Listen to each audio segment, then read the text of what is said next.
Bună, gemeni! Bine ai venit și mă bucur să te am aici alături de mine. În această etalare vom verifica, bineînțeles, energiile tale folosindu-ne de crucea celtică, etalarea aceea tip crucea celtică și hai să începem și bineînțeles să vedem despre ce este vorba. Voi extrage mai întâi un mesaj din acest oracol și uite, acest card s-a distins cumva de ai încredere că totul va fi bine. Luna nouă în zodia Fecioară. Poate ai de a face cu o fecioară sau te gândești la o fecioară și fii first quarter moon in Leo, primul pătrar de lună în Leu. Be humble, fii smerit, fii umil. Acesta este mesajul pentru tine.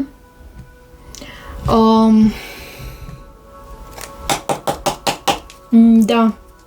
Poate ai de a face cu un leu sau cu o fecioară sau perioada aceasta care urmează, pentru că suntem în zodia leu și mi-am dat seama că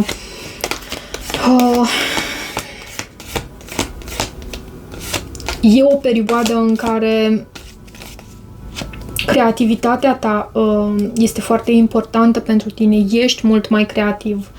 Indiferent de ce marcaj ai tu.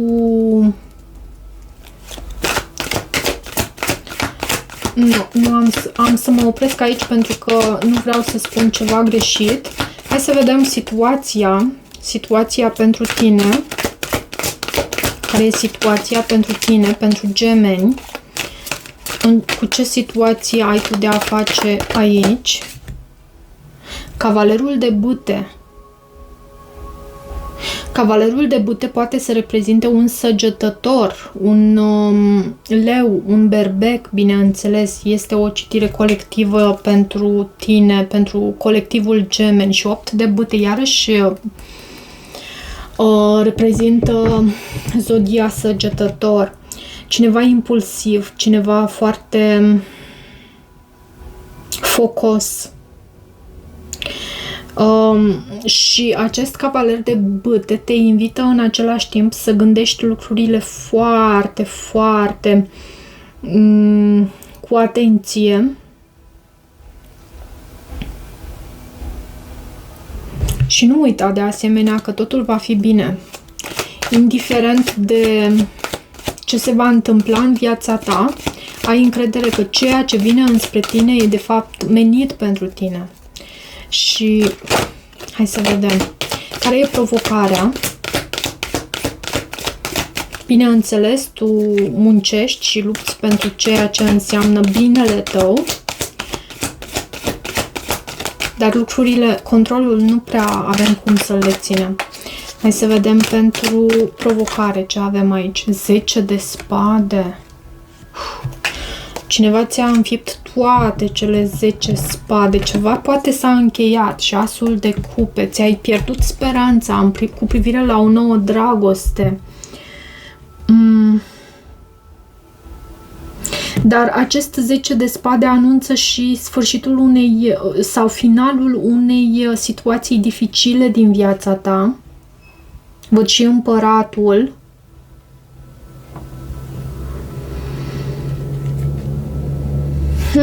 Și în subconștientul tău, ce avem în subconștientul gemenilor? Pentru gemeni, ce avem în subconștientul tău? Ce avem în subconștientul tău? Life experience sau turnul. Poate ai de a face cu un scorpion pe care îl porți în suflet.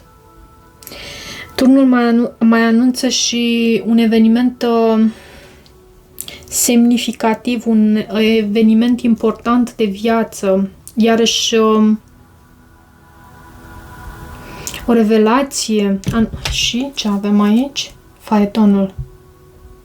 Cineva care vine spre tine și vrea să investească aici cu tine în a construi o casă. Acel sentiment de acasă. Și mai avem Hierofantul. Cineva care îți este dedicat. Pentru foarte mulți dintre voi poate aveți de a face cu un scorpion și în cazul acesta să știi că această persoană vine spre tine, sau rac. Văd și așa ceva. Ok, și ce lași tu în trecut? Ce lași tu în trecut? Îndrăgostiții reprezintă energia gemenilor, poate o relație intimă, o decizie importantă pe care ai luat-o în trecut, în legătură cu acest împărat, poate un berbec din viața ta. Un berbec leu taur poate fi aici. O decizie importantă, o relație, intimitate cu această persoană, poate chiar. Ok, și în gândurile tale, ce avem în gândurile tale? Ce avem în gândurile tale?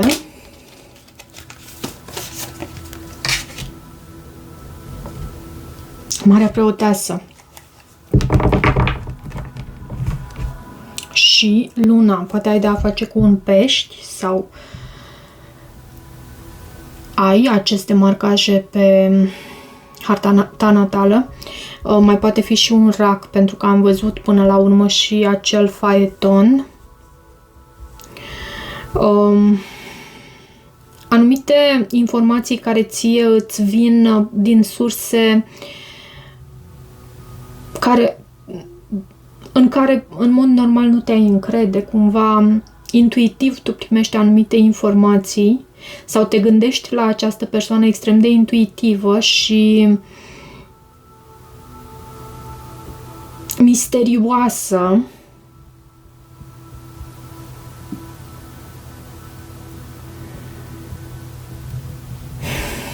Și în viitorul apropiat, ce avem aici? În viitorul apropiat pentru gemeni. Simt că nu mă conectez atât de bine, dar tu ai să vezi cum rezonează.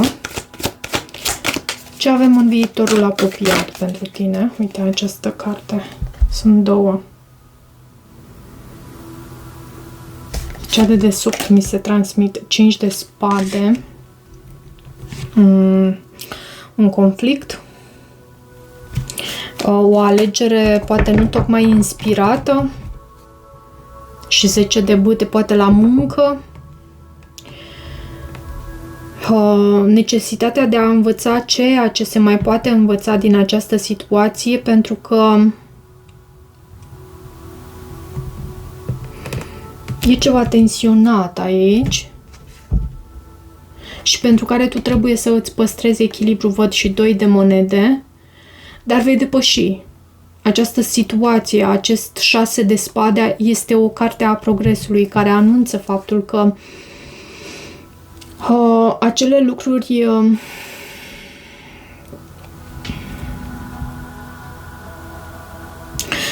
lucruri care nu mergeau în viața ta le vei lăsa în urmă. Ok, și sfatul pentru tine. Care e sfatul pentru tine?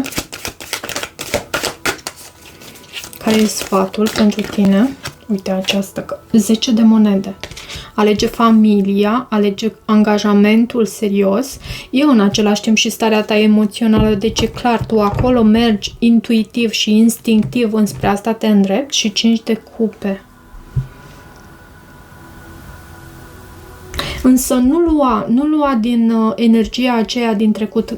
Tot timpul cu acest 5 de cupe, cred că ați observat și voi că vă transmit acest lucru.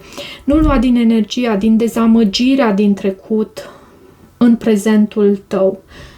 Extrage lecția, lucrurile s-au întâmplat și lasă-le acolo în trecutul lor. Oricum tu rămâi cu lecția, oricum tu rămâi cu înțelepciunea și învățămintele.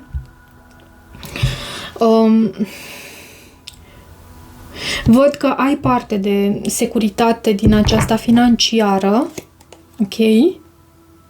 Și în energia din exterior, ce vine din exterior, roata norocului, ok? Roata norocului reprezintă iarăși energie jupiteriană și steaua.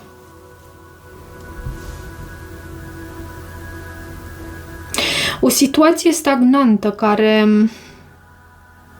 la care nici nu te mai așteptai să se schimbe lucrurile cumva, începe să se miște. Ceva începe să se miște acolo și poți să ai de a face cu un săgetător sau cu un vărsător, văd aici. Justiția.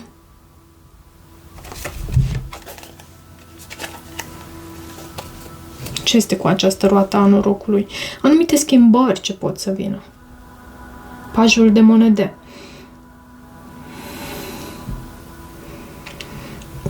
Poate ai un copil, mai ales într-un semn de pământ, sau o oportunitate. Noutăți foarte bune în privința finanțelor, iarăși pot să spun aici. Și frica sau speranța. Ce avem în frica sau speranța pentru tine, de fapt? Frica sau speranța.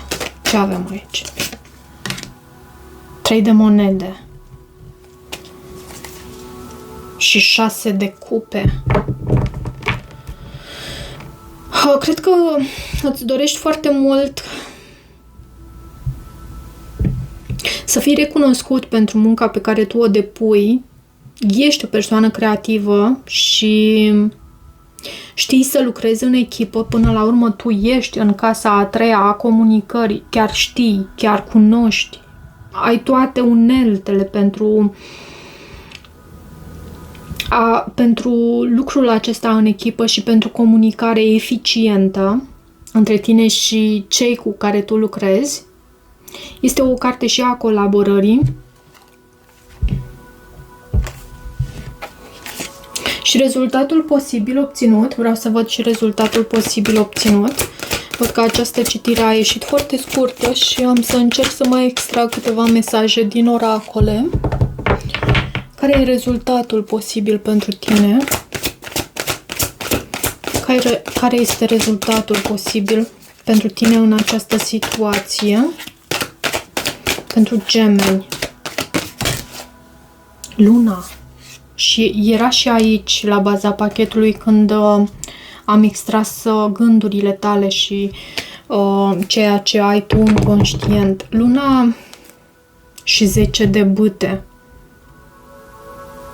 Tu ești conectat cumva la nivelul acesta psychic, mediumic, sau cum să îl denumesc.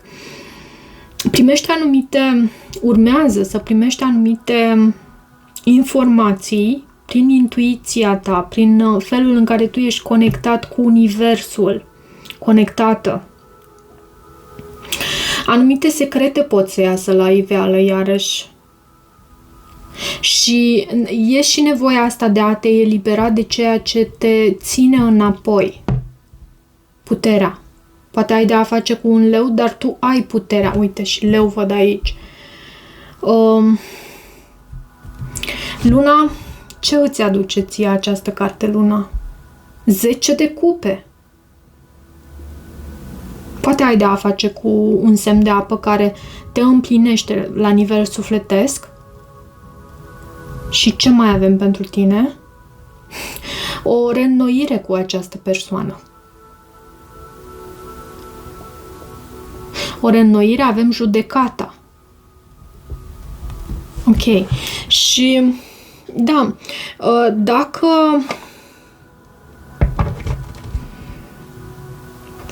în prima parte a citirii am simțit mai mult și mesaje din dragoste, nu pot să spun că nu, dar cel mai mult mesaje în dragoste, cred că vei trăi undeva peste 2-3 săptămâni mesaje. Ceva legat de dragoste, o anumită reînnoire cu cineva anume și hai să văd din partea persoanei pe care tu o porți în suflet. Din partea persoanei pe care tu o porți în suflet. Ce mesaj avem pentru tine? Ce avem pentru tine ca mesaj din partea acestei persoane pe care tu o porți în suflet? Tu deja știi. Tu deja știi. Tu deja cunoști. Viața acestei persoane a început atunci când te-a cunoscut pe tine.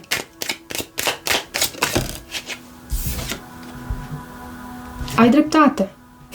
Universul îmi confirmă faptul că așa este, ceea ce am transmis până acum, așa este. Și această persoană speră că tu o vei aștepta. Mai vreau un mesaj de aici.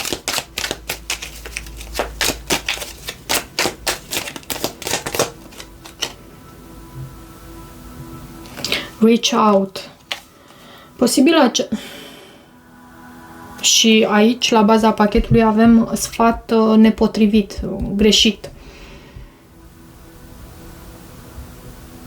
Nu este momentul să vă căutați unul pe celălalt, să vă contactați unul pe celălalt.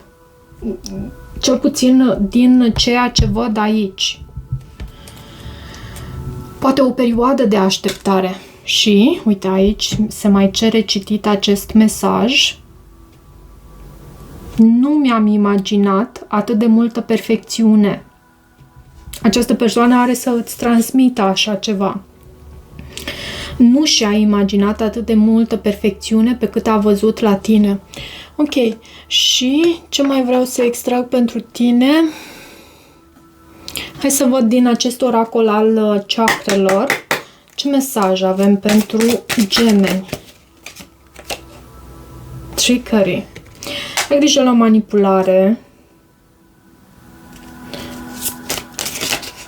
Grijă la manipulare. Mai dă-mi un mesaj aici.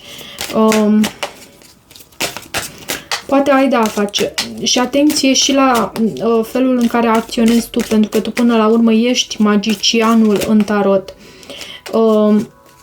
Și nu numai, dar ești magicianul în tarot și uneori avem tendințe de a manipula lucruri care nu trebuiesc neapărat manipulate. Mai lasă și lucrurile să vină și de la sine. Mă rog, de ce trickery aici? De ce acest trickery? Rugăciune, roagă-te și lipsă de răbdare. Poate că vrei ca lucrurile să se manifeste mult mai rapid și recurgi la manipulare și lucrul acesta nu îți este indicat aici. Mai bine roagă-te și nu știu eu cum procedez, predau controlul universului, pentru că el știe ce este mai bine pentru mine. Și văd aici și pasiune, o atracție puternică pe care o simți față de cineva, anume. Ok, și ce să mai extrag? Hai să văd și pentru dragoste, deși am mai extras aici, dar vreau pentru tine să văd din acest... am și uitat cum se cheamă. Mystic Love. Mystic Love. Vreau să văd pentru tine, între tine și persoana iubită, ce urmează pentru tine și persoana iubită, între tine și persoana iubită, ce urmează aici între tine și persoana iubită. Cineva își cere iertare. Cineva are probleme cu stima de sine iarăși. Dar apology, I am sorry. Cineva își cere iertare pentru ceva anume. Nu știu dacă ești tu sau cealaltă persoană, dar da, cineva își cere iertare. Și mai vreau ce urmează între tine și persoana iubită. Intimitate și uniune. Călătorii, poate chiar, și experimentați noi lucruri. Da, frumos. Ok, cam atât pentru această citire, dragilor. Dacă rezonați cu acest mesaj, nu uitați, bineînțeles, să vă abonați canalului, să mai treceți pe aici. Vă mulțumesc și toate bune!